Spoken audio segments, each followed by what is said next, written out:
மக்களை தமிழ்நாடு அரசு போக்குவரத்து கழகத்தின் சார்பாக விடப்பட்டுள்ள எலெக்ஷன் எக்ஸ்பிரஸ் 2026 82 வயசில் தள்ளாடும் வயசில் நடந்தே மதுரை வர பயணம் வந்திருக்கிறார் எங்கள் அப்பா வைகோ அவர்கள். யார்? துரை வைகோ சொல்கிறாரு, டேய் உங்களுக்கு ஒரு வேலை கருதியே கிடையாதா? நான் பிறந்த நாளையிலேருந்து சின்ன பிள்ளையிலேருந்து இன்னே வர பார்க்க உங்கள் அப்பா எந்த எலெக்ஷன் வந்தாலும் ஆளாக நடக்க ஆரம்பிச்சிருந்தாரு.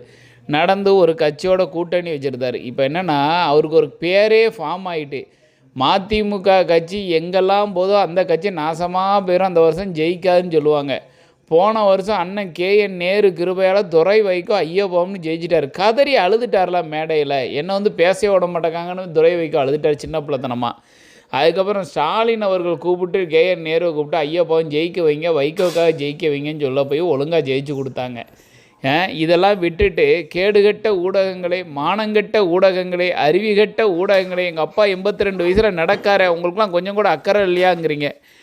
இவங்க அப்பா நடக்காருன்னா நாங்கள் ஏன்டா அக்கறை போடணும்? அறிவி கட்டவனே, டே முட்டாப்பையில் பொழுது அன்னைக்கு இவ்வளோ பணத்தை அள்ளுதீங்களே, பெட்டி பெட்டியாக வாங்குதீங்களே.